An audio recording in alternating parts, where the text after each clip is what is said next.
Me presento, aunque ya me han dado paso nuestra compañera. Mi nombre es Iñaki Muñoz, ¿de acuerdo? Aunque ha dicho José Ignacio, es verdad que todo el mundo me conoce como Iñaki. Soy logopeda, trabajo en la Comunidad de Madrid, ¿de acuerdo? En Alcalá de Henares. Efectivamente trabajo como neurologopeda por una parte y luego por otro lado también trabajo con población infantil. Y el tema que vamos a tener hoy es los trastornos de los sonidos del habla, los que se conocen como TSH. Los trastornos de los sonidos del habla, que realmente siempre ha habido un poquito de controversia, ¿no? Incluso actualmente creo que existe esa controversia dentro incluso de la propia profesión, sobre todo en la terminología, que veremos más adelante. ¿Por qué?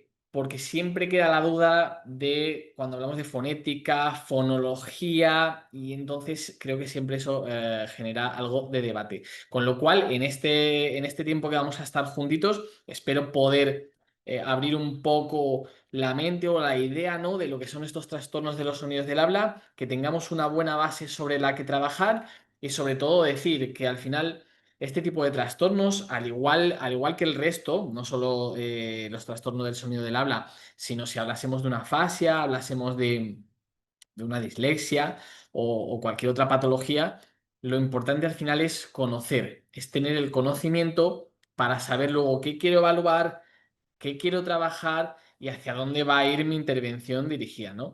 Con lo cual, ese conocimiento nos lo va a dar, por un lado, la formación, como es lógico, y por otro lado, la experiencia y el ver casos símiles bueno, un gran número de casos de una misma patología. Al final, conforme cogemos experiencia, nos vamos formando, creo que terminamos obteniendo esa base sobre cada patología, ¿no? Y es lo que queremos un poquito aprender hoy, tener esa base para tener ciertas herramientas y conocimientos para seguir creciendo respecto a la patología que hoy abordamos.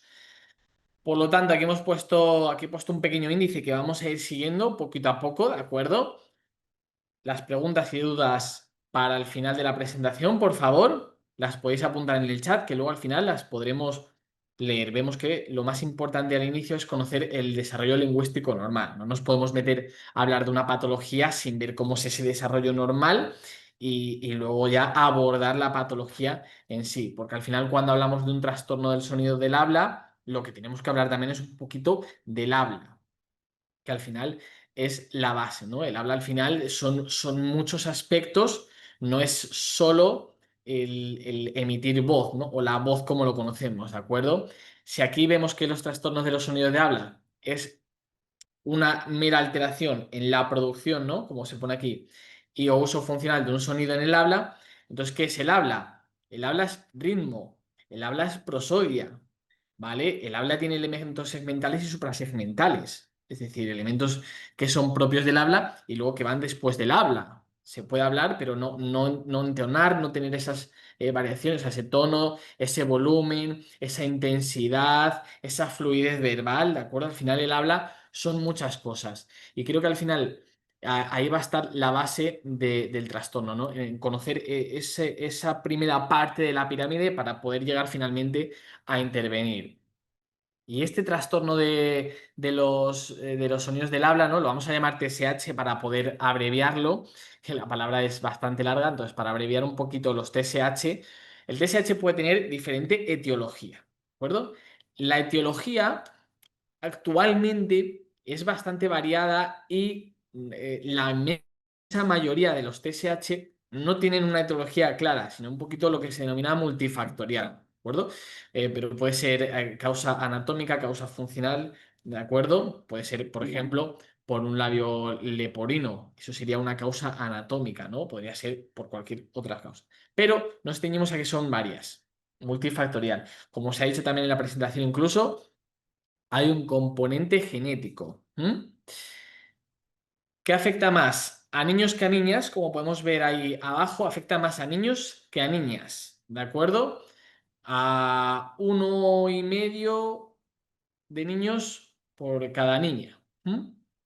Y luego afecta a un 3 o 7 niños, niños en general me refiero, ¿vale? No discrimino por sexo, sino 3 o 7 menores, para que nos entendamos, por cada 100. Con lo cual vemos que es un trastorno que está bastante presente en la sociedad que por tanto debemos darle el grado de importancia que éste requiere, ¿sí? Afecta a la inteligibilidad del habla en diferentes grados.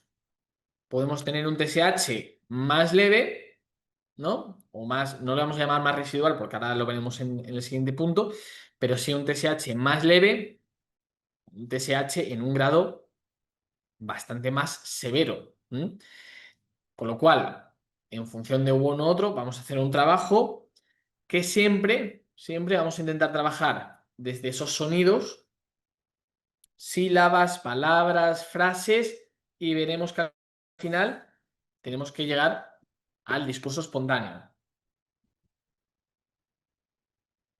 Y por último, los TSH se pueden diagnosticar, perdón, en diferentes etapas de la vida y según se diagnostique antes o más adelante, entonces se llama TSH persistente después de los 6-7 años y ya residual más allá de los 9-10 años. ¿De acuerdo? Es verdad que la nomenclatura al final, bueno, es importante. Yo aquí siempre sí soy un poquito más laxo porque es verdad que creo que cuando tenemos la base de conocimiento y sabemos, o más o menos incluso vamos directos a valorar una cosa porque creemos que el problema está ahí, luego dar con la tecla o etiquetar en sí no soy el más partidario personalmente, ¿de acuerdo? Pero sí tener la base y la teoría de qué es cada cosa para poder abordarlo de una mejor manera, ¿no? Y ya os digo, el principio es conocer el término que es TSH, trastorno del sonido del habla, saber que tiene diferentes etiologías, saber a qué afecta y saber que se puede diagnosticar en diferentes momentos. Y diréis, ¿por qué no se diagnostica antes de los 6-7 años, no? Porque ha puesto ahí 6-7 años, no pone 3-4 años como puedan ser otras patologías, o 5 años, porque a los 6-7 años es cuando se le da bueno, cuando se da el lenguaje por más adquirido. ¿De acuerdo? El lenguaje de un niño de 6-7 años se da ya por bastante más adquirido. Quizás algunos sonidos todavía puedan estar un poco sueltecillos. Además, cuando nosotros estamos adquiriendo, que ahora lo veremos, los sonidos, siempre tenemos un margen en aquellos sonidos que son un poquito más complicados de 6 meses de adquisición, ¿de acuerdo? Se habla siempre de esos 6 meses de adquisición en sonidos, como digo, que sean un poquito más complicados o ya los finales, los que se adquieren en el último momento, como la R. Conocemos todos un poquito, ¿no? No, la M serían los sencillitos que se adquieren al principio. Pues bien, ahí se da ese margen de 6 meses de adquisición porque se puede tardar un poquito más. Como decíamos, es importante que previo paso a saber si hay esta alteración a nivel de sonido, y siempre hablo a nivel de sonido y no de fonema, porque cuando hablamos de sonido hablamos de esa representación o de esa emisión que se hace, más bien, que sacamos por la boca, nunca mejor dicho. Y cuando hablamos de fonema, sí que hablamos de esa representación, disculpad, del sonido en nuestra cabeza. Es decir, nosotros podemos tener un fonema que luego se emita a través de un sonido. ¿Mm? Por eso vamos a hablar aquí siempre de sonidos y no de fonemas. ¿De acuerdo? Que sería la adquisición. Aunque luego, digamos, hemos adquirido el fonema X, hemos adquirido el fonema el que sea, pero son sonidos lo que nosotros emitimos. Y normalmente ese trastorno va a estar en ese sonido. ¿Mm? No va a estar ese trastorno en el fonema, no. Lo que nosotros transmitimos es un sonido que es donde está esa alteración. Con lo cual es importante, como vemos aquí, el desarrollo lingüístico, conocer un poquito cómo se desarrolla el lenguaje de un niño desde el inicio. Porque podemos pensar que incluso las etapas de adquisición de ese desarrollo empiezan a los 0 años. Pero mirad, a partir de la semana 26 de gestación, el bebé ya reconoce la voz de la madre y del padre. Por eso es muy importante que a partir de esa semana ya hablemos al niño, ¿de acuerdo? Eso ya hay estudios que lo demuestran, con lo cual, a partir de ese momento, el niño está haciendo ya una discriminación acústica de lo que es la voz de la madre. Ya sabe, ya va a crear ese apego porque ya sabe que esa es la voz de mi madre. Y ahí empieza ya a diferenciar, esta sí, esta no. Esta es la voz de mamá, esta no es la voz de mamá. Por eso también es importante que no solo la mamá, que es quien porta al bebé, sino el papá, también hable con el bebé en esos momentos en los que todavía está dentro de la tripa, pero en los que se ha desarrollado el oído y ya es capaz de escucharnos. ¿De acuerdo? Bien, pues desde ese momento, que sería la semana 26, ya luego una vez llegamos al nacimiento, tenemos ya que de 0 a 6 meses tenemos un periodo ahí prelingüístico, es el primer año de vida, más o menos. De 0 a 6 meses, ese lloro, ese gorjeo, ¿no? Esos gritos, esas emisiones que el niño realiza un poquito de manera más, no automática, pero sí de manera más, bueno, con una función de comunicación, que esto es muy importante también. Yo le doy mucho valor y es que el niño se quiere comunicar. ¿Cuál es su lenguaje? ¿Cómo habla si en este momento no emite palabras? Pues a través de esos sonidos. Vemos ya cómo hay no un trastorno de esos sonidos, pero sí que lo que está emitiendo son sonidos, no palabras, no fonemas, sino determinados sonidos acústicos que recibimos y que además le damos una interpretación. Y eso sería comunicación, ¿de acuerdo? A los 6 o 9 meses ya empieza el balbuceo, ya cuando empieza a gatear también un poquito, una combinación de consonantes ahí, 6 o 9 meses, empieza a entonar un poquito y ya 12 o 18 meses las primeras palabras. ¿De acuerdo? Primeras palabras que siempre decimos y que a todos nos hace muchísima ilusión. Mamá y papá. Pues bien, lógicamente son mamá y papá porque son los sonidos o fonemas bilabiales, son fáciles y es verdad que siempre suelen ser los primeros en emitirse. ¿De acuerdo? Pero para llegar a eso ha tenido que tener una estimulación previa para generar esos sonidos. Con lo cual, en base a nivel de sociedad, económico, incluso de estimulación, tanto en casa como fuera, va a suponer mucho para este niño el poder adquirir antes o después ese lenguaje verbal que solemos hablar. Y a partir ya del primer año empieza ese periodo lingüístico, ¿no? En el que se empiezan a adquirir esos fonemas, luego ya empieza la etapa holofrástica, ¿no? En la que empiezan a emitir también más palabras y a darle un significado, a emitir dos palabras, ya un desarrollo semántico a partir de los 30 meses, ya empiezan a generalizar y a diferenciar, con lo cual vemos que conocer un poquito estos pasos nos va a llevar a la adquisición final de lo que son, o de lo que hoy nos atañe, ¿no? De los TSH, perdón, de un sonido del habla que luego pueda emitir el niño correctamente. ¿Y cómo se adquieren esos sonidos?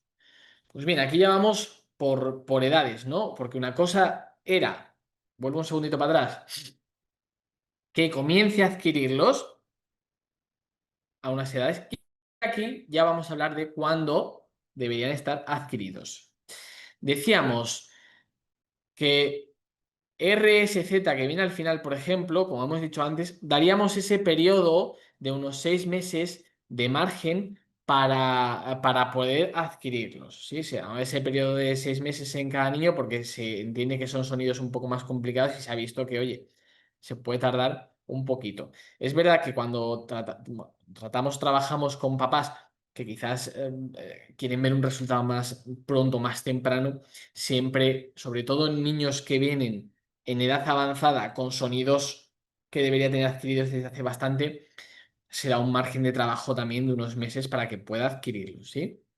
Con lo cual vemos que de 2 años y medio a casi 3 debería tener, bueno, adquiridos el 80% de media, ¿no? Tiene adquiridos esos sonidos, ¿no? Vemos aquí el sonido M, sonido N, PTK, D y B. Esto sería que el 80% de media tiene adquiridos estos sonidos. Vemos que hay un 20% que todavía le faltaría.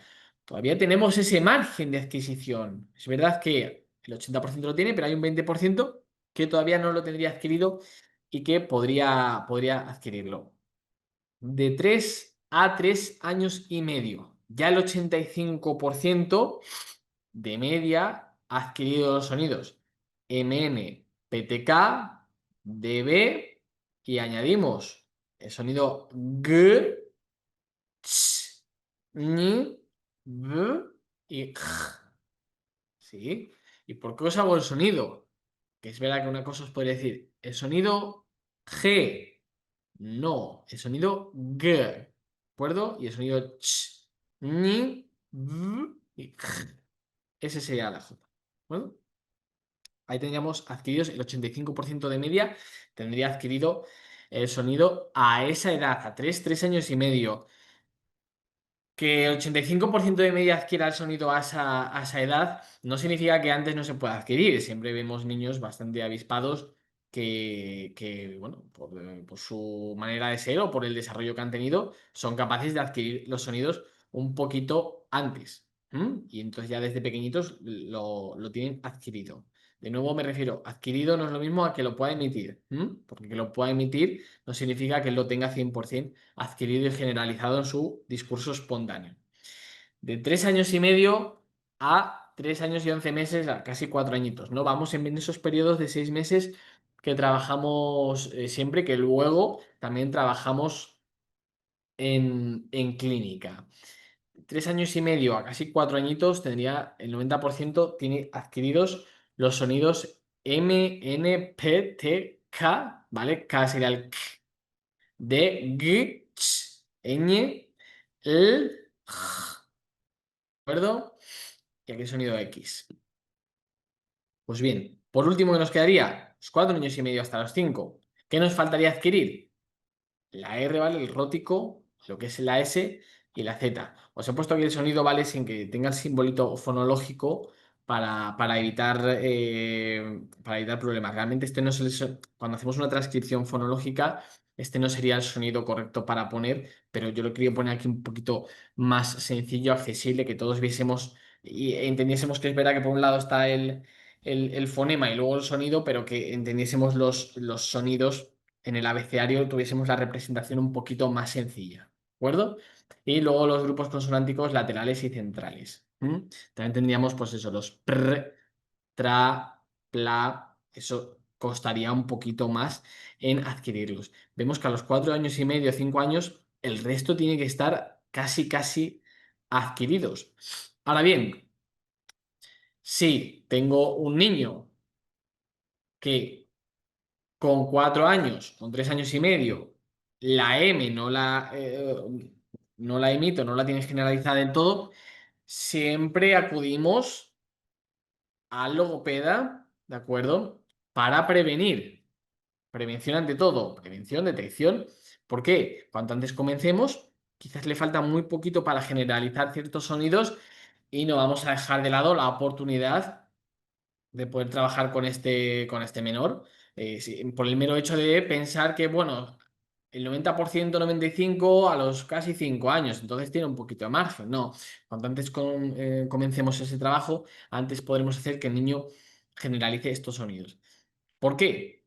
Porque además, cuantos más sonidos se acumule, vamos a tener que más lío a nivel cognitivo, ¿de acuerdo? Para que nos entendamos para que veamos que quizás más sobrecarga y más fatiga cognitiva va a tener este menor a la hora de hablar y luego poder trabajar sonidos de manera independiente. Pero cuanto antes los abordemos, un poquito mejor. Aún así, ponemos aquí la adquisición de los sonidos, las etapas en las que se va adquiriendo y generalizando cada sonido a la que se da por adquirido.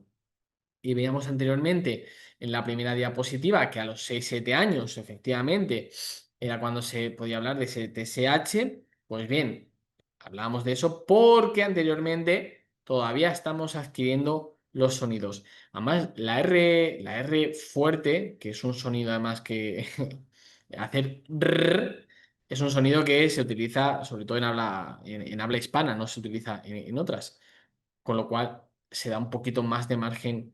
Incluso, si bien esta clasificación se ha hecho en base, aquí vemos la bibliografía, ¿vale? Abajo viene citado para que tengáis el origen, se utilizaba anteriormente una clasificación que era de Laura Bosch, que hablaba de la R en torno a los 6 7 años. Se podía adquirir, ¿no? Esa R fuerte, ese sonido que se adquiría ya hacia más entrada de esos 6 añitos, incluso 7. Pero como digo, a los 5 añitos tendría que tener adquiridos estos soniditos. Y ahora sí, hablábamos antes de la terminología de los trastornos de los sonidos del habla.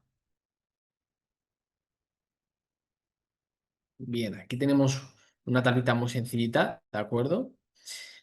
Que además nos va a sonar a todos. Creo que es algo, bueno, que seguimos escuchando en ocasiones, pero que vemos cómo ha ido evolucionando, ¿no? Hasta 1970, ya en 1920, se hablaba de dislalia y trastorno funcional de la articulación. Ahora vemos que en 1920 ya había esos fallitos a nivel de emisiones orales. Del 70 al 80 ya se habla aquí de un trastorno de articulación y de un trastorno fonológico. Del 80 al 90, trastorno articulatorio fonológico, ¿no? Se unifica un poquito esa terminología. Del 90 al 2005, trastorno fonológico. Del 2005 en adelante sí que se ha empezado a usar TSH. Bien, ¿qué ha sido lo que hemos conocido todos y que ya se debería quedar un poco obsoleto? Dislalia. Es verdad que está la terminología, ya os digo, hay un poquito el debate. Yo personalmente uso terminología TSH, o sea, trastorno de sonido del habla, e intento que dislalia se quede no un poco obsoleto, sino porque creo que si todos utilizamos la misma terminología, es algo que nos va a ayudar para un bien común y para entendernos todos de la misma manera. Con lo cual, el término dislalia se queda un poquito más obsoleto y es el término TSH el que entra en vigor, entra un poquito en juego. Con lo cual, nos vamos a referir a estos TSH siempre que encontremos una patología de este calibre. Dislalias o incluso pluridislalias, ¿no? Vemos pluridislalias, no soy de nuevo partidario de usarlo, cuando encontramos que ese niño tiene un error en varios sonidos. Como tiene un error en varios sonidos, es una pluridislalia. Bueno, ya os digo, es un tema que está un poquito más incandescente, que según incluso la región, perdonadme que es que estoy como, soy alérgico y estamos en la época de máxima alergia. Os decía que el término pluridislalia, incluso según a compañeros que puedas preguntar, unos lo usan más o menos, quizás porque también es un tema, o es un término, perdón, más conocido, incluso a los padres les puede sonar un poquito más de vez en cuando y que lo uses puede tener ese sentido, pero no a nivel clínico es un término que sea correcto usarlo, ¿de acuerdo? Vemos que ha evolucionado y vemos que actualmente es el término de trastorno de sonido del habla. ¿Por qué es importante? Porque, de nuevo, si tenemos nuestra base de la pirámide y en la base de nuestra pirámide está el conocimiento de esta patología antes de poder evaluar o antes incluso de poder, eh, de poder intervenir, pues tenemos que tener claro que el concepto es uno o es otro. Y ya os digo, si todos utilizamos la misma terminología y las mismas palabras, nos vamos a entender todos perfectamente. Ahora sí, pasamos un poquito, bueno, quería la evaluación, de acuerdo, aunque después si hablaremos de más cositas, pero un poquito la evaluación. Aquí pararnos un poco más detenidamente en tres pruebas que actualmente la que yo uso y la que creo que además es buena, la prueba es el PEF, por eso la he puesto en primer lugar. El registro fonológico inducido se ha quedado un poquito más obsoleto, ¿de acuerdo?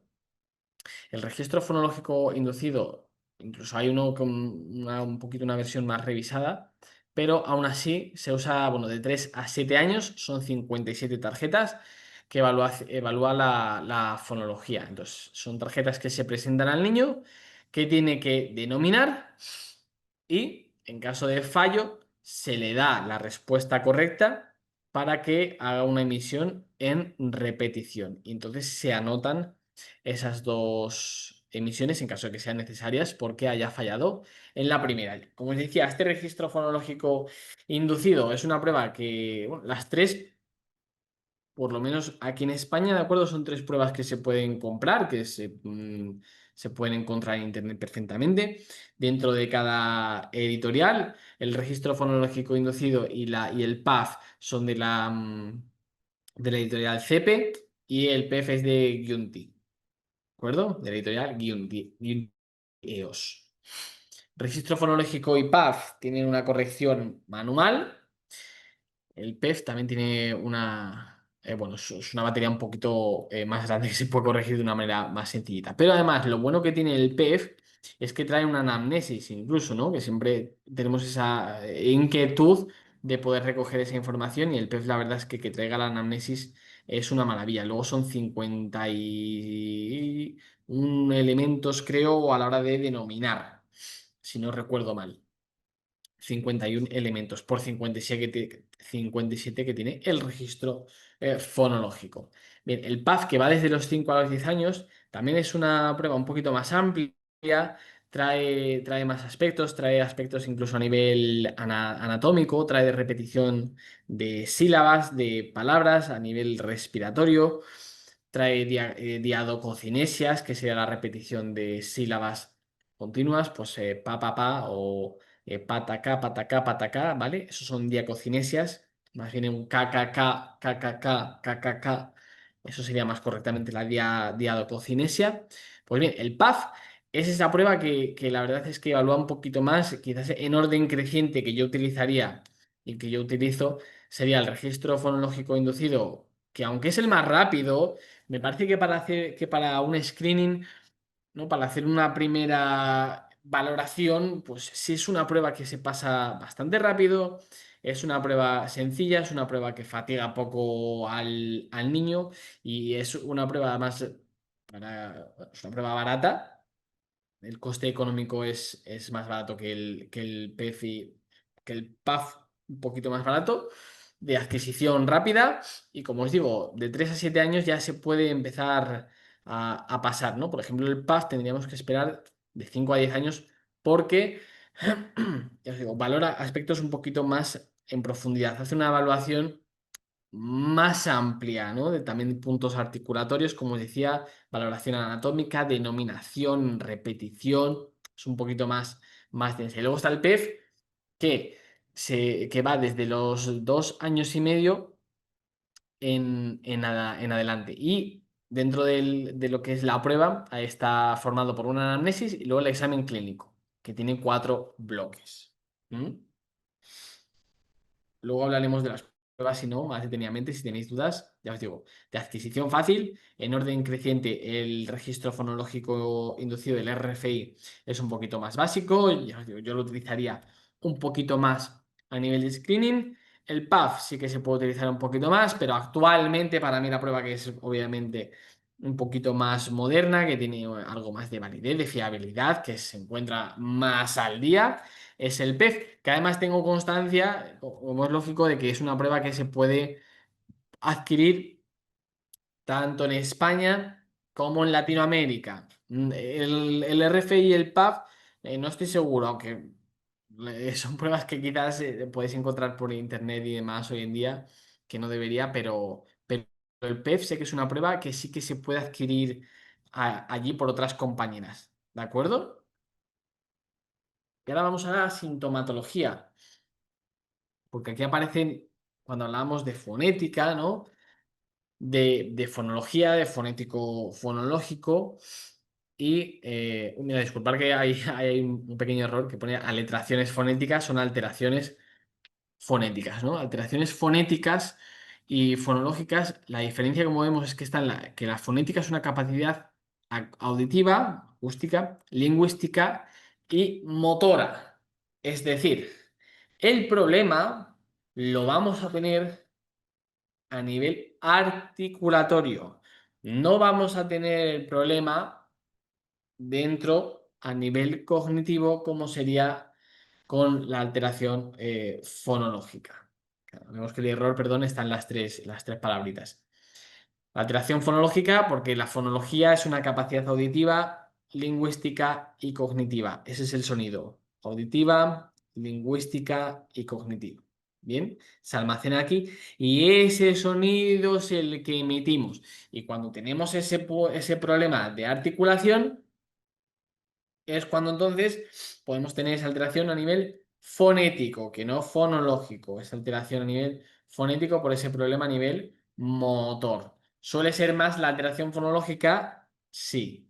acuerdo? En mi experiencia y por todo lo visto, las alteraciones fonológicas suelen ser un poquito más habituales que las alteraciones fonéticas. Las alteraciones fonéticas, porque además son un poquito más fáciles de rehabilitar, porque cuando tenemos una alteración que va a nivel más articulatorio, vemos que el niño sabe el sonido, conoce el sonido, pero no es capaz de realizarlo. Entonces ahora la pregunta del millón, ¿no? Que creo que son preguntas que siempre nos hemos planteado.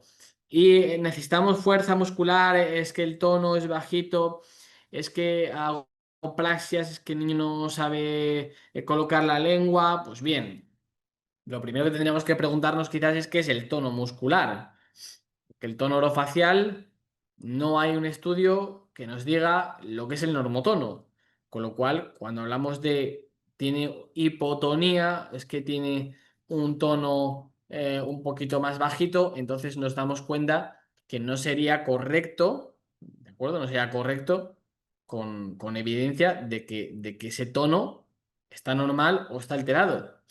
Podemos ver que efectivamente un músculo, un labio, cigomático, ¿no? Incluso la lengua puede tener un poquito menos de fuerza. Y de hecho, cuando se trabaja lengua y velo de paladar, bueno, puede haber ejercicios un poquito de movilidad para ganar un rango de movilidad, pero se empieza directamente con ejercicios, o trabajamos ejercicios de fuerza, porque queremos adquirir esa fuerza. Con lo cual, cuando hablamos ya de tono, pues yo creo que debería ser algo que no usásemos, o si lo usásemos, por lo menos entre profesionales, no hablar de hipotonía o hipertonía, porque no hay, como os digo, estudios que digan que es un normotono, con lo cual hablaríamos más de la fuerza muscular. No de una fuerza muscular para realizar un movimiento, sino o sea, para realizar un ejercicio. ¿Sí? No consiste en que nosotros hagamos, disculpadme, no consiste en que hagamos ejercicios de fuerza para empujando un depresor con algún dispositivo como va a ser un IOPI o cualquier otro dispositivo para ganar fuerza en la lengua, no consiste en que hagamos ese tipo de ganancia muscular porque no es funcional, ¿sí? Lo que, lo que se trabaja en ese punto cuando hacemos ese tipo de ejercicios es porque, lógicamente, el músculo puede estar más débil, pero solo necesitamos el 20% de la fuerza del músculo para poder emitir el sonido. Es decir, con un 20% de la fuerza que tenga nuestro músculo orofacial, ya vamos a poder hacer emisiones orales. No necesitamos del 100% de la fuerza. Y aquí entonces es posible que estemos todos abriendo los ojos, que se nos estén, bueno, incluso cayendo en mitos, estemos todos pensando incluso en la intervención clínica que hemos estado haciendo hasta ahora. Pero es verdad que hay que darle una vuelta a ello porque siempre se ha estado trabajando bastante el tono, ¿no? Nos ha hablado del tono, el tono en reposo, el tono en movimiento, es que el músculo no se eleva, bueno, hay que ver la causa siempre, ¿no? No estamos hablando de parálisis faciales. Y cuando hablamos de fuerza, ese músculo tiene poca fuerza, pero tiene poca fuerza ¿para qué? Claro, ¿para qué tiene poca fuerza? ¿Para qué tiene poca fuerza la lengua? ¿Para hacer una R o para masticar? ¿Para qué tiene poca fuerza? El masetero mastica bien, a lo mejor no tiene la fuerza necesaria para otra cosa, pero bueno, que el orbicular del labio, ¿no? ¿Para qué tiene fuerza? ¿Para emitir un sonido? ¿Para dar un beso? Una cosa es que demos un beso a alguien y hagamos más fuerza y otra cosa es emitir una P o una B. ¿Sí? Ahí es donde nosotros vamos a trabajar esa fuerza muscular a nivel funcional. Y ya nos viene la pregunta de siempre, que además creo que es algo que ya se va adquiriendo y ya es un conocimiento que tenemos cada vez más personas. Y las praxias, entonces, las praxias sin nada, ¿de acuerdo? No tienen una evidencia científica de que sirvan para nada. Ahora bien, y si hacemos praxias con una funcionalidad, hacemos unas praxias motoras con emisiones de sonidos, sí, ahí entonces sí que estamos haciendo una práctica, porque nosotros vamos a estar haciendo, en vez de un levantamiento de lengua, ¿no? Para ganar un poquito de fuerza, levanta la lengua. no estamos pidiendo únicamente ese gesto y decir, la lengua tiene poca fuerza, voy a trabajarla. No, si yo trabajo la L, el sonido L, entonces estoy trabajando un sonido de manera funcional que gane un poquito de fuerza, pero orientado al sonido que nosotros necesitamos o que tiene que adquirir ese niño. Podemos, tenemos que hacer ejercicios, Iñaki, en los que ganemos fuerza con los labios. Tenemos que ganar fuerza y darle una funcionalidad. Es decir, no tenemos que hacer un ejercicio de fuerza en el que protuyamos el labio, ¿no? Que es la manera en que se activa el orbicular. Protuimos los labios hacia adelante. Ese ejercicio está muy bien si queremos efectivamente ganar una fuerza muscular, pero que no nos implique luego también en el habla. ¿Sí? Entendemos esta parte que es bastante importante, porque aquí luego surgen bastantes discrepancias o dudas, pero la realidad es que, como os digo, no hay un normotono facial, tenemos que ganar fuerza y una praxia aislada no nos va a servir de nada. Lo que necesitamos es una praxia con una funcionalidad, ¿sí? Con lo cual, esas alteraciones fonéticas a nivel articulatorio nos llevarán a pensar que tenemos que trabajar, pues ese punto motor para que el niño que ese sonido le tiene sea capaz de emitirlo correctamente.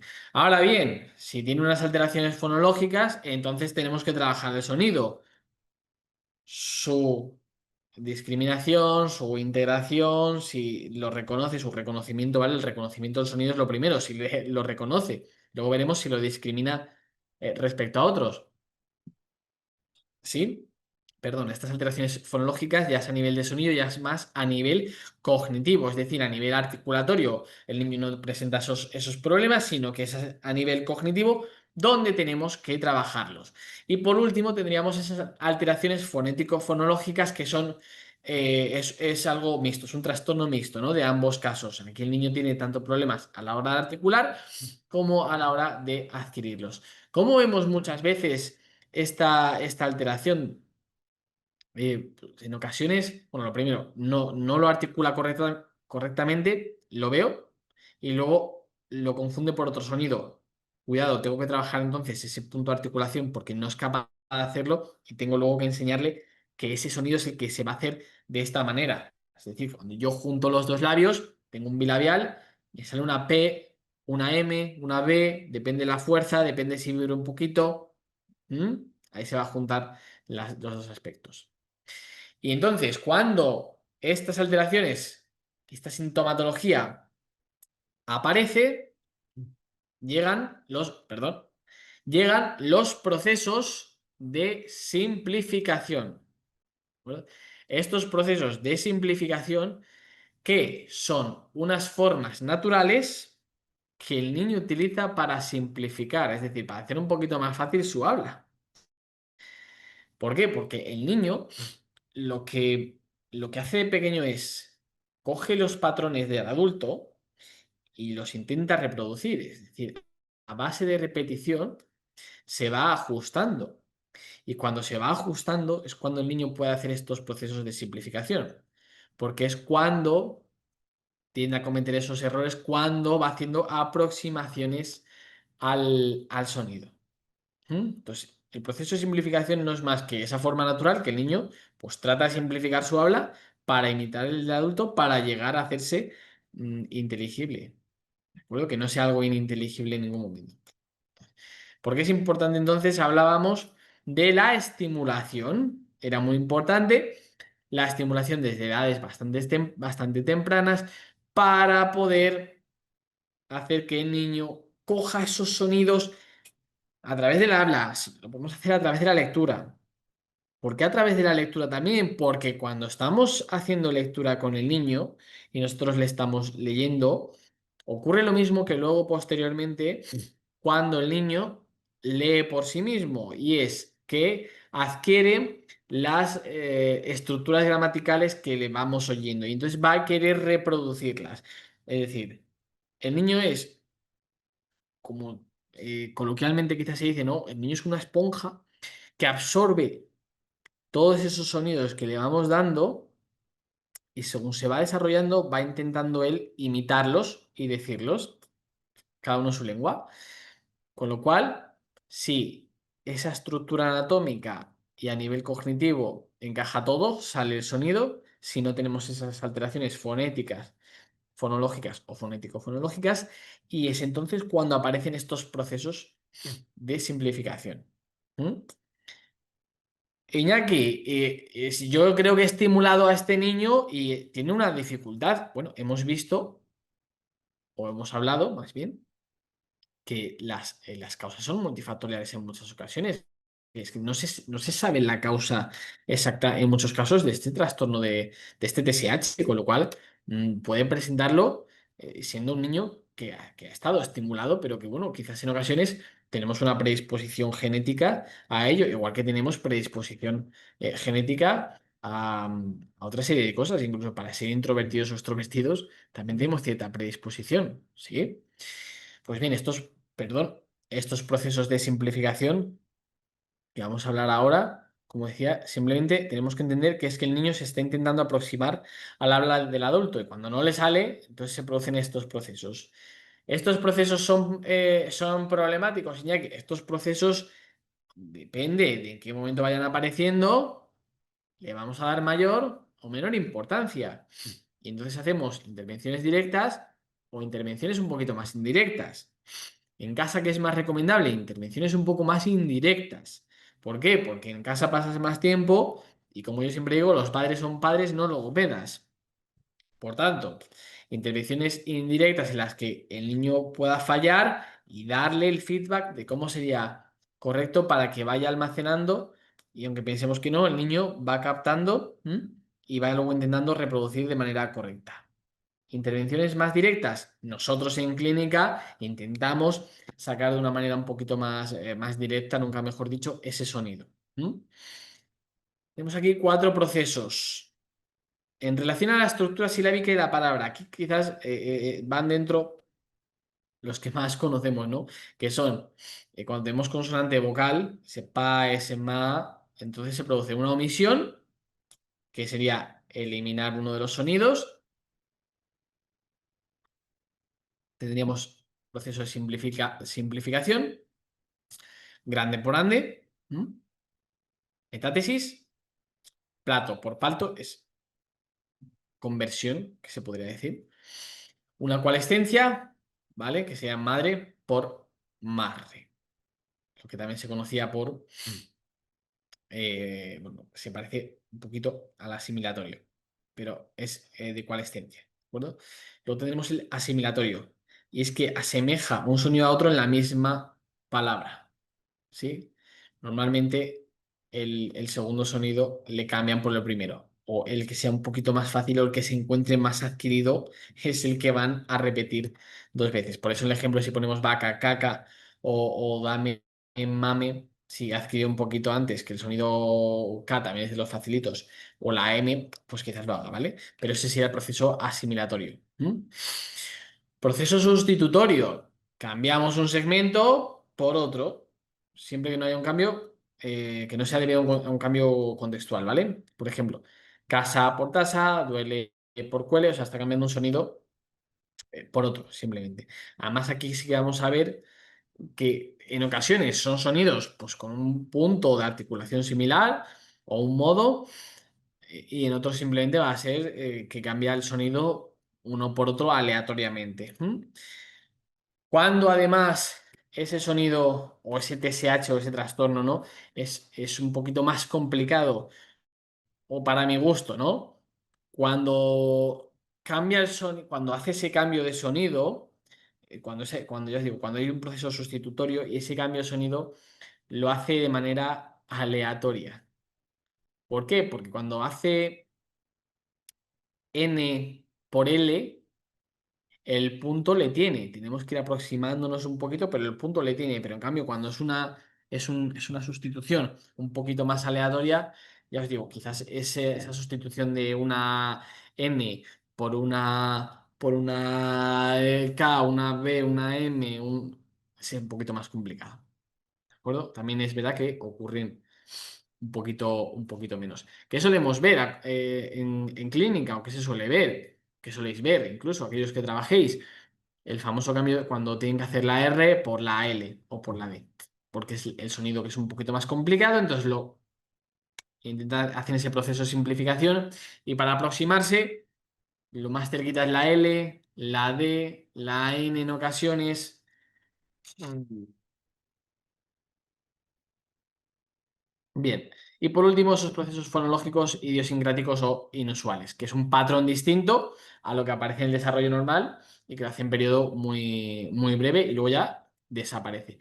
Estos procesos de simplificación, como decía, perdón, no son malos si con el tiempo terminan desapareciendo.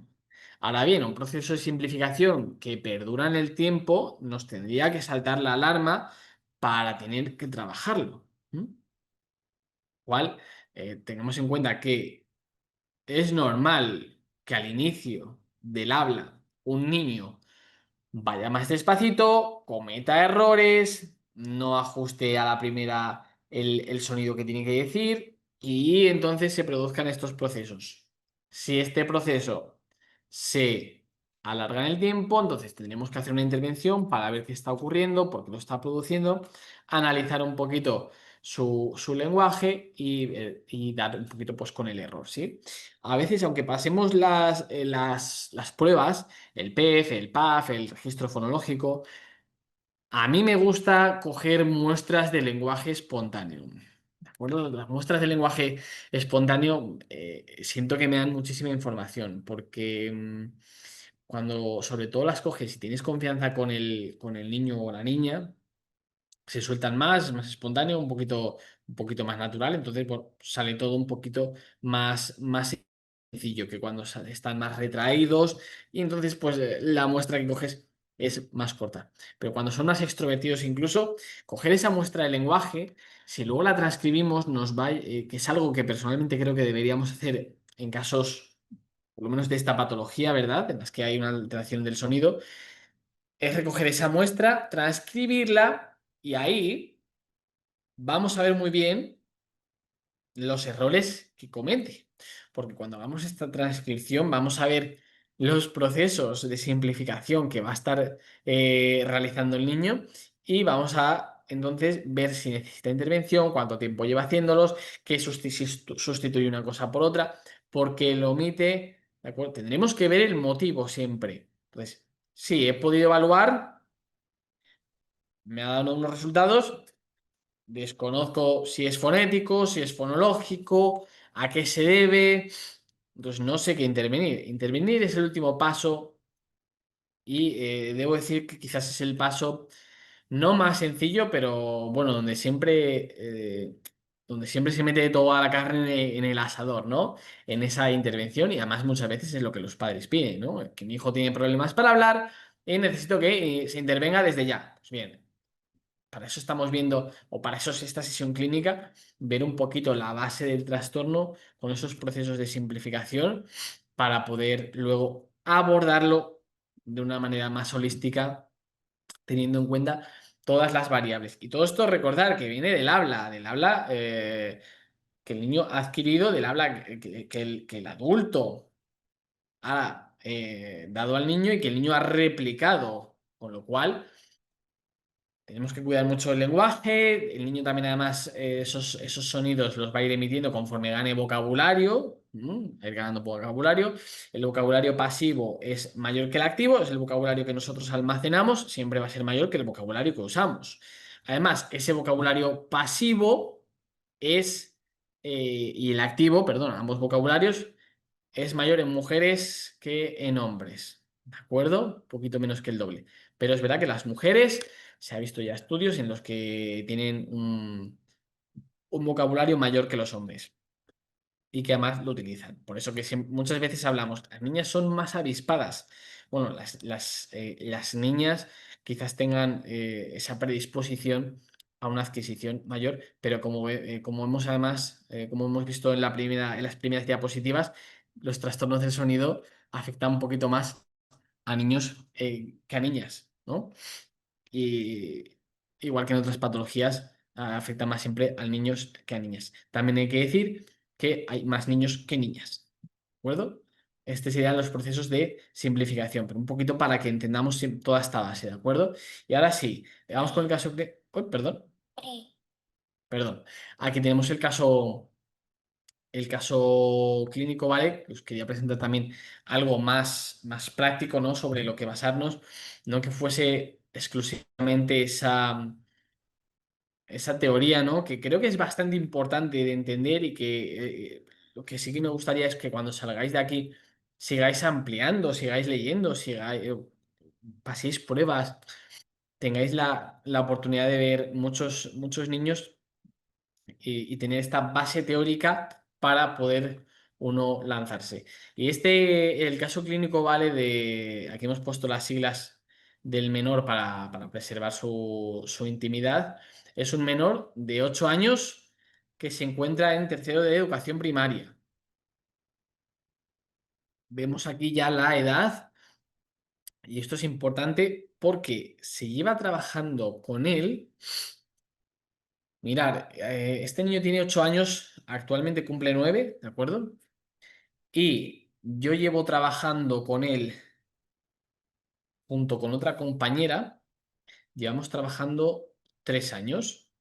Bien, esta compañera además también trabaja con él desde un año o dos más. Es decir, con este niño se lleva trabajando desde los 4 años. Si echamos memoria ahora, los 4 años, los sonidos que debería tener adquiridos, pensamos, este niño ya debería haber adquirido esos sonidos y todavía tiene muchas dificultades articulatorias. Este niño ha sido operado a nivel auditivo, eso es cierto. De pequeño tenía, la verdad, pobrecillo, tuvo muchos problemas de drenaje a nivel auditivo, le tuvieron que operar. Bueno, ha pasado un par de veces o tres por quirófano, que para un niño, pues nunca ni es agradable ni pasar 3 veces por quirófano cuando eres pequeño es lo más recomendable. Con lo cual, se nos suma eso.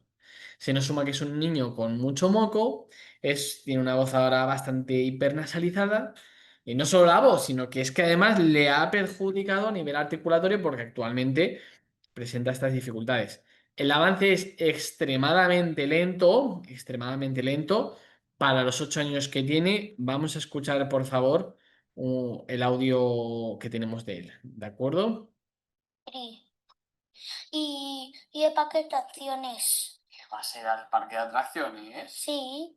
¿Qué hay en el parque de atracciones? Atracciones. ¿Y con quién vas a ir? Con mi primo y, Ajá. y otro día con mis amigos. ¿Con más amigos?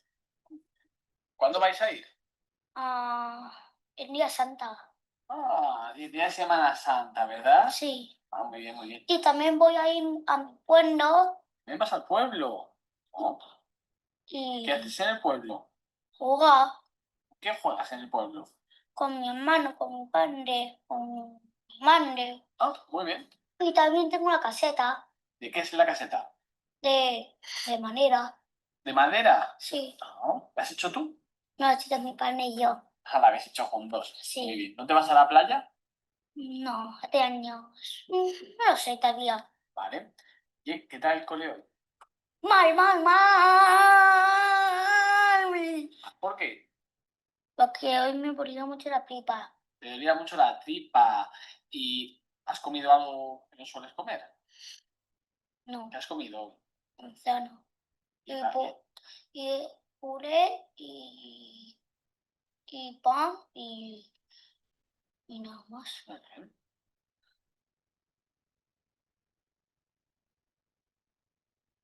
Vale, hasta ahí el audio que hemos escuchado. Bueno, podemos ver un poquito, si se ha escuchado bien, podemos oír un poquito, ¿verdad? Cómo es esa articulación del niño. Pues bien, hemos podido percibir que hay vamos, muchísimo cambio de sonidos unos por otros. Ahora bien, si nos preguntásemos, Iñaki, ¿qué procesos de simplificación comete este niño? Pues bien, no omite generalmente, sí omite cuando son inversas, es decir, por ejemplo, si decimos, sobre todo además nasales, Pantalón, esa N y las S, ¿vale? Cuando es pastel, me decía patel y pantalón diría patalón, ¿de acuerdo? Además, ¿qué más? Bueno, hace omisiones, hace sustituciones, ¿de acuerdo? Que es lo que más se puede apreciar. No hace casi procesos asimilatorios, pero vemos que con 8 años las dificultades son muy serias. Son en varios sonidos. Es decir, este niño le cuesta articular S, Z, damos por descartado la R, como es lógico, porque es un poquito más complicada, pero todavía seguimos con esa N cuando es an, en esa L también. ¿Mm? Cuando son un poquito inversas, pero ese Z, ejemplo, es en posición directa, es sa, za. Le cuesta mucho realizar diadococinesias, ¿sí? Le cuesta muchísimo esa movilidad lingual para hacer esos cambios de un sonido a otro, ¿no? Esa fluidez articulatoria quizás que se pide.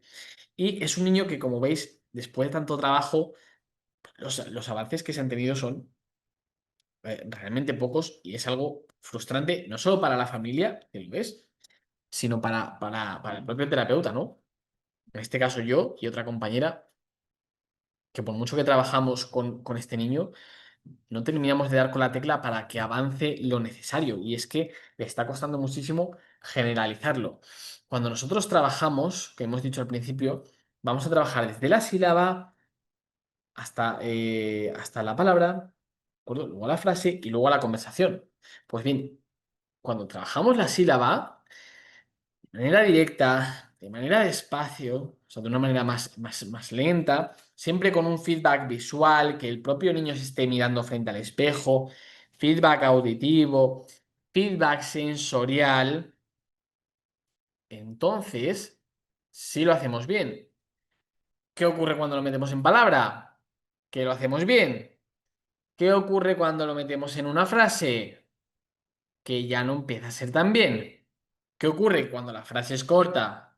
Si es un poquito más fácil. Cuando la frase es más larga, entonces también aparecen problemas un poquito en almacenamiento de esa oración. Y claro, si tengo que almacenar, tengo que pensar en la frase, tengo además que hablar, complicadísimo. ¿Qué ocurre en la conversación?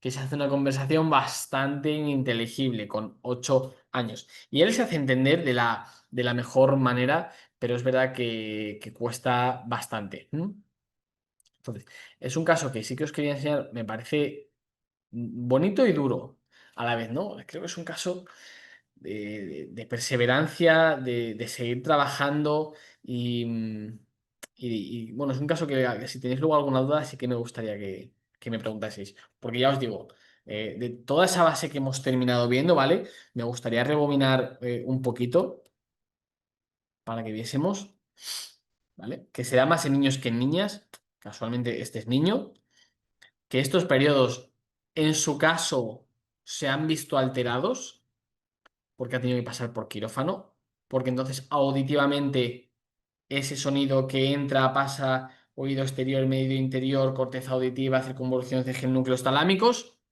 eso se ve un poquito afectado. Luego, si no retengo bien el sonido a nivel cognitivo, ¿cómo voy a articularlo bien? Entonces, nos encontramos que cuando él tenía que tener adquiridos los sonidos, no lo estaba consiguiendo a tiempo. Y se comenzó a trabajar pronto. Sí, sí, os puedo decir que sí, que con 4 años ya se empezó a trabajar. Con lo cual, es que empezamos a trabajar estos sonidos. No los adquirimos todavía. ¿Se ha hecho mal algo en tratamiento? Creo que no se ha hecho mal. Se ha valorado con los tres test, no os digo más. Se ha valorado con las tres pruebas, se le ha valorado. ¿De acuerdo? Se empezó valorando con un registro, luego se valoró con otra y luego con el PEF finalmente. Entonces, ¿qué tiene Iñaki? Tiene alteraciones fonéticas y alteraciones fonológicas.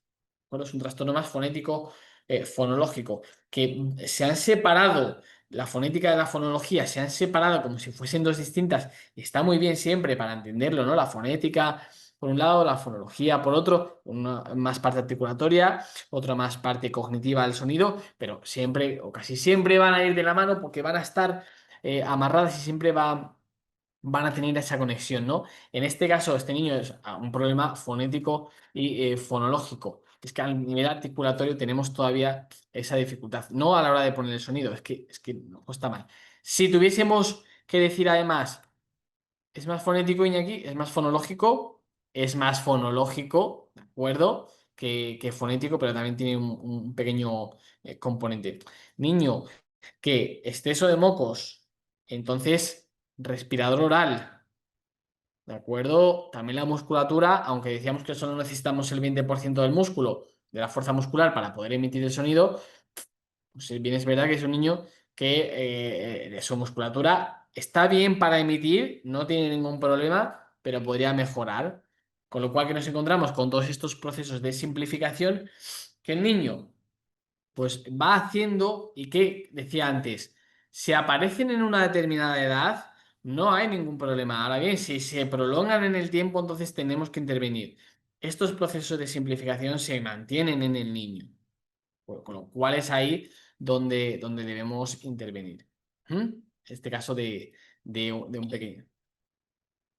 Y entonces, ¿cuál es el objetivo final? La conversación. Como decíamos, lo que queremos al final, somos seres humanos, somos seres sociales y aunque parezca que esta diapositiva pueda resultar o lógica o incluso sencilla, me parece que es la diapositiva más importante porque somos humanos y somos seres que tendemos a ser sociales. ¿Qué implica ello? Tener que comunicarnos. ¿Este niño tiene problemas de comunicación? No tiene problemas de comunicación. ¿Por qué? Porque es un niño, oye, pues que habla, que tiene lenguaje, que es verdad que puede tener a nivel gramatical es un poquito más, lo que se puede decir, más infantil, ¿no? Ese desarrollo no es acorde quizás a un niño de 8 o 9 años, pero el objetivo es la conversación porque lo primero es que la comunicación es algo que se desarrolla antes que el lenguaje. La comunicación es algo que hacemos de manera innata y no solo mediante el lenguaje oral. El lenguaje oral es un 30% de la información que nosotros transmitimos, con lo cual un 70% es información no verbal, para que veamos la importancia de las palabras. ¿Este niño se comunica? Sí. ¿Se hace por entender? Sí. ¿Qué ocurre en la conversación? ¿Qué es el objetivo final?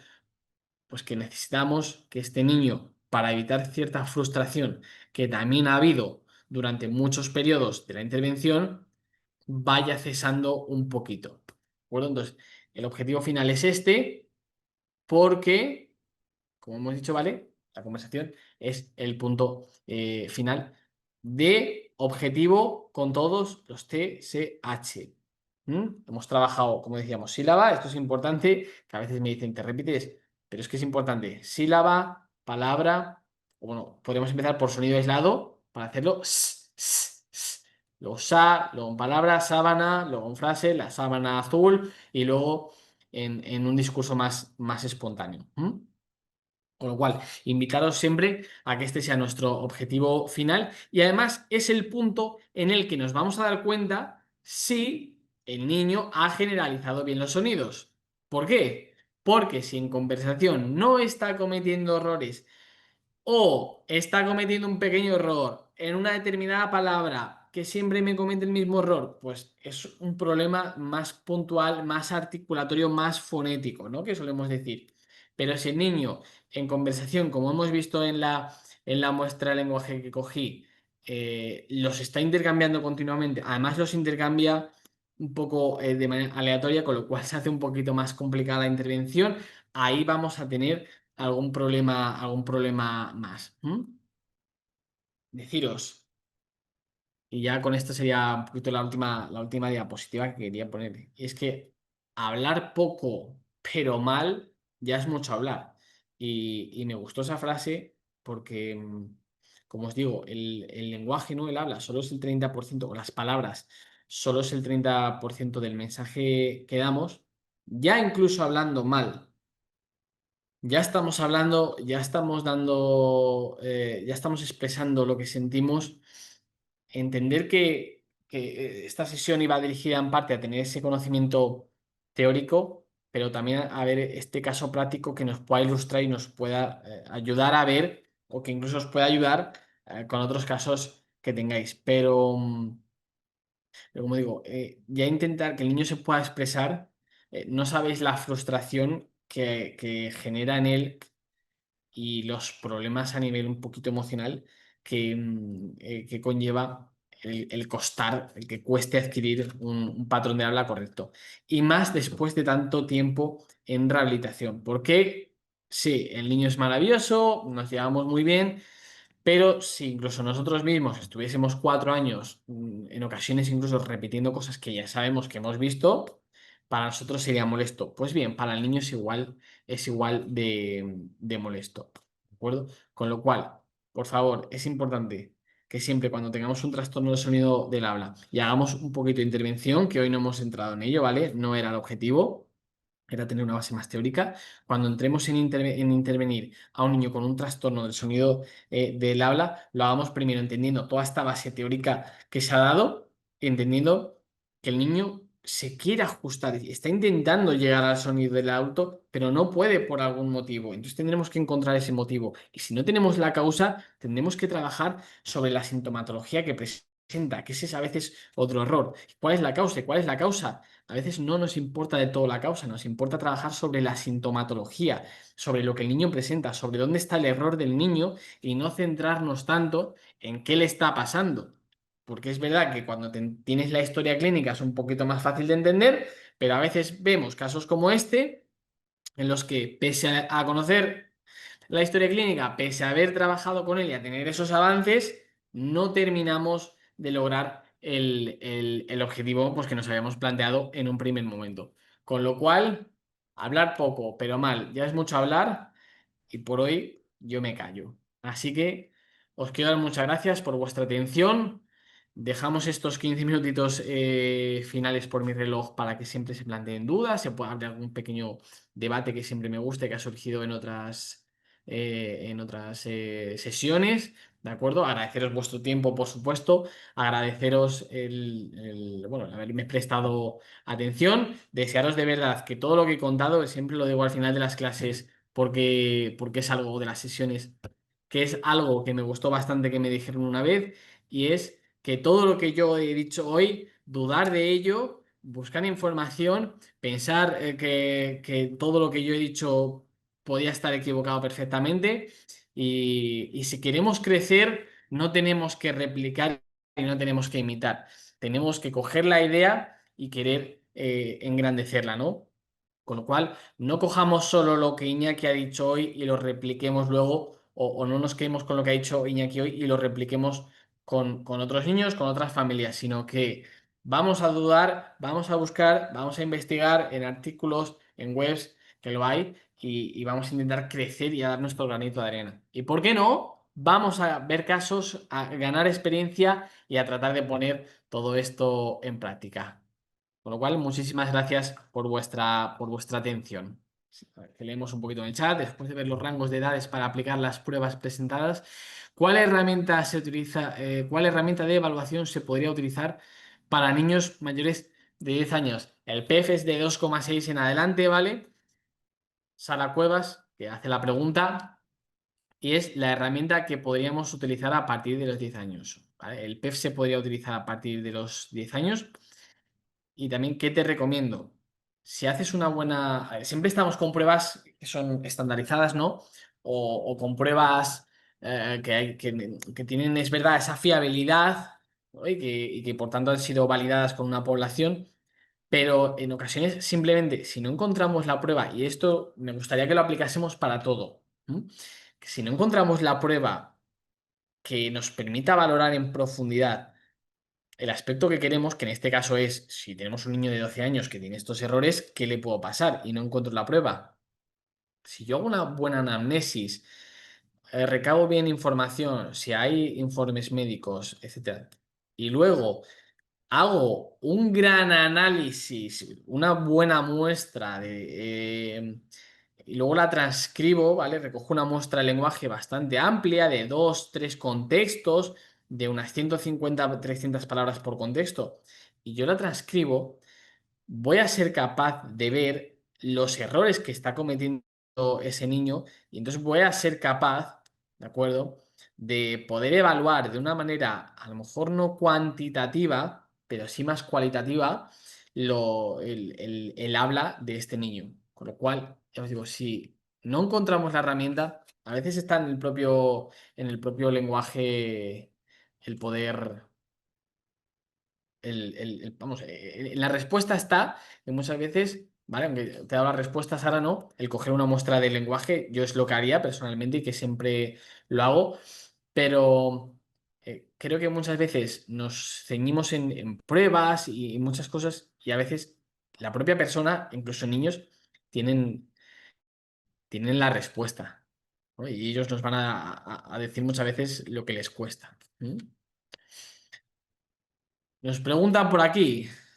Si podemos compartir un dato de contacto para poder contactarlo. Sin problema. No sé. Un segundito que nos pregunta una compañera. No. ¿De acuerdo? Preguntaban, que lo pongo también en el chat, si os podía dejar un email de contacto, un contacto para que me preguntaseis. No tengo ningún problema. Creo que hablar, conocernos entre más terapeutas, ¿no? O poner casos en común siempre que se pueda, yo respondo y creo que es un crecimiento mutuo, tanto en casos que yo pueda tener dudas como gente que tiene dudas y me pregunta, ¿vale? Yo os voy a dejar mi email que me lo ha pedido una compañera y os lo dejo también aquí en el chat para que lo tengáis, para que podáis compartir, ¿vale? Os hago también otra aclaración, que ya me pasó anteriormente con otro compañero. La grabación, o sea, la sesión queda grabada, ¿vale? Y luego se sube a YouTube. No mando yo la presentación, ¿vale? No envío yo. Tenéis aquí toda la sesión clínica explicada además, pero por favor no me pidáis la presentación porque es algo que no se envía. ¿De acuerdo? Os lo digo porque ha habido compañeros o compañeras insistentes en si se la podía pasar. No sé si tenéis alguna preguntita más, ya os digo, si tenéis algún caso que queráis compartir, creo que es el mejor momento, la manera de poder crecer entre todos. Si tenéis alguna duda, sobre todo en lo fonético o en lo fonológico, creo que también es donde se podría tratar o abordar alguna respuesta. 39 participantes, me gusta que seamos muchos. ¿Tenemos alguna duda, alguna dudilla más? Bueno, preguntaros también. eh, cuando aparecen estos TSH, sí que querría preguntaros, sí, porque me habláis desde México, ¿no? Y desde otras partes del mundo. Sí me gustaría saber si en República Dominicana, México, incluso muchas veces hay gente por Miami, ¿no? Si todos vosotros en esas regiones utilizáis esta terminología, ¿se utiliza el término de Islalia todavía? ¿Qué terminología utilizáis? Si utilizáis algo diferente, así que por favor, si me podéis, si podéis ponerlo en el chat, así un poquito podemos conocer los términos que se utilizan a nivel global.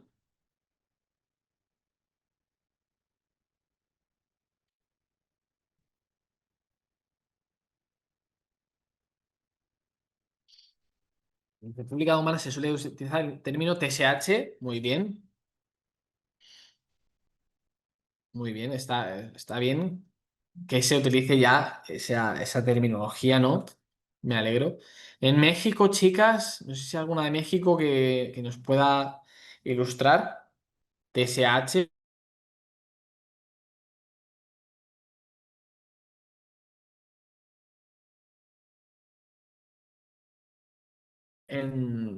No sé si en República Dominicana, pero allí siempre parece que va un pasito, ¿no? Por delante y hay mucha gente formada y muy buena por allí. He escuchado que todavía en México dicen dislalia, efectivamente. Ya os digo, la fonoaudiología por allí siempre va quizás un poquito más avanzado y me alegra ver que la terminología que se utiliza actualmente, perdón, es la de TSH. Cuando hablamos de dislalia, em, todos nos entendemos, yo creo, como os digo, yo creo que cuando hablamos de la dislalia es algo bastante común, pero que deberíamos modificar un poquito. Ahora os pregunto también, em, cuando hablamos de estos trastornos de los sonidos del habla, quisiera saber, no pasa nada si lo queréis decir, si no lo queréis decir, si estábamos al tanto de que no se necesitaba la fuerza completa en el músculo, de que no había que hacer ejercicios de fuerza en sí muscular, sino funcionales, de que sabíamos que no existía el tono, el normotono, o seguíamos hablando de tono, que sí que es algo que me gustaría saber también, porque no suele ser algo que se conozca y espero que sea algo que también nos llevemos. Si por favor me podéis decir sobre eso. Si conocíamos incluso que había alteraciones fonéticas y fonológicas y que unas implicaban fuerza y otro era más cognitivo, eso no lo sabíais. Pone aquí Heréndira. Sara Cuevas, sí, entiendo que sí lo sabíais. Ujú. Si alguien más quiere ponerlo, pues bueno, creo que es algo también muy importante, ¿de acuerdo? Porque ya, bueno, lo he comentado, ¿no? Antes, pero quizás profundizar un poquito más en que el tema práctico siempre ha tenido ese aura de tener que ponernos frente a un espejo bueno, hacer que el niño saque el sonido haciendo el gesto. Y es verdad que no solo en entrenamiento logopédico, ¿no? Como se podría decir, hoy en día a nivel de sociedad se habla mucho, o por lo menos aquí en España, ¿no? Se habla mucho todo cuando se hacen entrenamientos, incluso en gimnasios y demás. TSH aquí en RD, en psicología clínica nos pone Kerin Dislalia. ¿Ves? Pues los psicólogos se tienen que modernizar, ¿eh? No, decía, era broma. Decía que aquí se hace mucha mención a lo que se llama entrenamiento funcional, ¿vale? Y es verdad que aunque se ha puesto de moda el término de entrenamiento funcional, es un entrenamiento orientado a darle un uso. Y en este caso, ¿vale? Cuando yo hablo de logopedia y me centro en ello, sí que es el entrenamiento que debemos hacer. No debemos, esas praxias, ese soplo incluso, ¿verdad? No he hablado nada del soplo, pero cuando hablamos de soplo, no tenemos que trabajar el soplo para poder llegar a un sonido. Y digo el soplo aislado, no que el soplo me ayude a poder sacar un sonido, sino trabajar el soplo de manera aislada porque voy a sacar un sonido. No. Puedo trabajar el soplo para vibrar, para que note vibración, para que luego cojo y llego a la R, por ejemplo.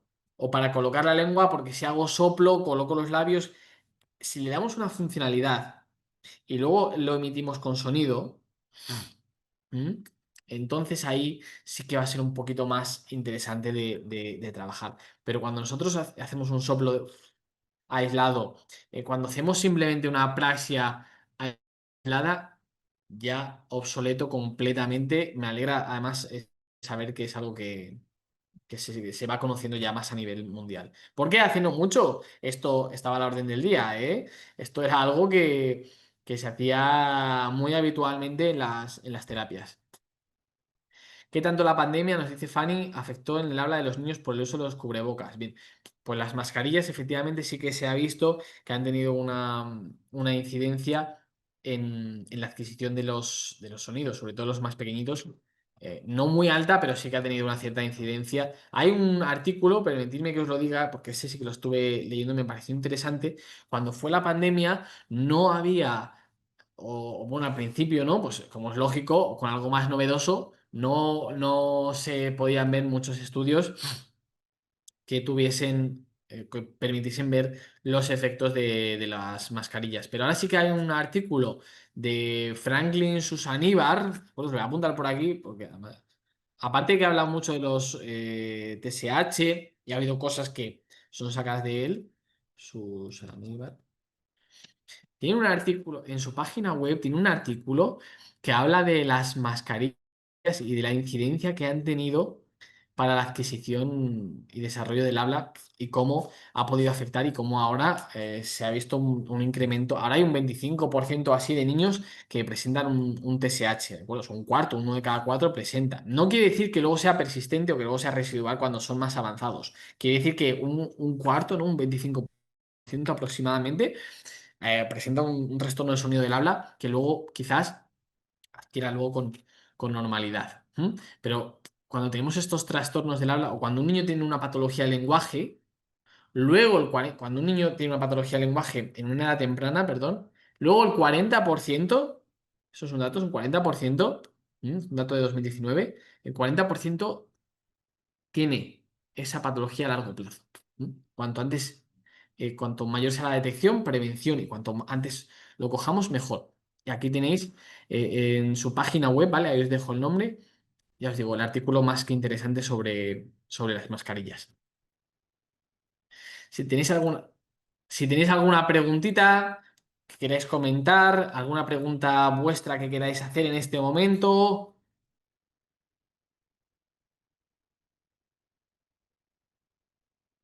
no hay nada más que queráis comentar en estos 3 minutitos. Bueno, pues sobre todo daros perdón, la última pauta, ¿no? O la última aportación que me gustaría hacer y, y es que, bueno, cuando intervenimos, centrémonos en cada niño, seamos pacientes con la adquisición que tiene ese niño, seamos pacientes también en que al final entiendo que genera frustración cuando no avanza como esperamos. Siempre tenemos el y cuándo lo va a decir, cuánto va a tardar. Ya ni me pongo en cuando dicen, y es que el hermano, si muchas veces tenemos el modelo correcto, si el adulto da el modelo correcto, si incluso hacemos que en casa trabajen, si incluso el hermano da el modelo correcto, pero no por ello, el niño cognitivamente quizás no es capaz de hacerlo, ¿de acuerdo? Igual que hay predisposición, ya os digo, la dislexia tiene una carga de predisposición genética, quizás todos los valores se encuentren bien, pero por un determinado motivo siempre nos va a costar llegar un poquito. Con lo cual, ya os digo, esa paciencia muchas veces es clave. Pongámonos en el lugar del niño. Trabajar con sonidos lo podemos hacer muy divertido, pero no deja de ser al final un trabajo que si perdura el tiempo porque nos encontramos con un caso tan grave como el que yo os he planteado hoy un poquito, al final va a ser algo más molesto de cara al futuro, ¿no? Con lo cual, base sobre la que nos tenemos siempre una base teórica que se adquiere con la experiencia, poquito a poco, con formaciones, y no hay que tener prisa para después saber evaluar para, una vez que ya sabemos evaluar, nos pongamos a intervenir. ¿De acuerdo? Olga, Margarita, si pueden mandar el formulario nuevamente. Vale. Si podéis, Miguel, porfa, me pide, perdón, me piden si podéis mandar el formulario nuevamente aquí al chat. Genial. Ahí tenéis el formulario, ¿vale? De nuevo, para que podáis rellenarlo. ¿Alguna preguntita más? Última oportunidad para hacer cualquier pregunta, cualquier aportación. Chicas, muchísimas gracias. Por mi parte, yo creo que lo podemos dar por finalizado. Si hay alguna duda más, ¿cuánto tiempo es apropiado o recomendable trabajar la intervención de un sonido? Pues mira, Sara, es una buena pregunta que realmente no tiene una respuesta como tal cerrada, ¿no? Porque con este niño, fíjate lo que llevamos trabajando con el mismo sonido, hasta 4 años llevamos trabajando muchos sonidos que no termina de adquirir, con lo cual el tiempo estimado es que si esto también en general para otras rehabilitaciones, ¿de acuerdo? Cuando estamos trabajando, si a los 3 meses no vemos ningún avance, entonces planteémonos si vamos en la dirección adecuada. Demos siempre un margen de 3 meses. En este caso, ¿vale? Nos vamos a centrar en esta patología. Si a los 3 meses de estar trabajando un sonido ves que no avanza, entonces piensa, ¿qué está pasando? ¿Qué está causando que no avance? ¿Es el niño? ¿Son los ejercicios mal enfocados? ¿Qué le está costando? ¿Por qué no lo está adquiriendo? Rehazte todas esas preguntas, ¿vale? Para saber qué es lo que está pasando. No dejes pasar tampoco a lo mejor 6 meses con un sonido, es una barbaridad, para poder valorar si vamos bien o mal, ¿eh? Yo que a los 3 meses valoraría si vas por el buen camino. ¿Alguna preguntita más, chicas? Chicos, si hay, que sé que sois mayoría. Lo dicho, muchísimas gracias a todas vosotras y a vosotros por haber estado hoy aquí. Y bueno, espero veros en próximas sesiones para seguir creciendo todos juntos, que al final esto es lo bonito, que creo que todos podamos exponer nuestro punto de vista, el poder aportar y que así sigamos creciendo. Ni en ningún momento de la vida laboral, ¿no? y profesional uno da por cerrado toda su sabiduría y conocimiento y siempre le gusta escuchar cositas nuevas, con lo cual daros las gracias por todas las aportaciones que habéis hecho, que espero haber resuelto las dudas también y que podáis aplicar, por supuesto, todo en vuestro día a día. Pues muchísimas gracias, chicas.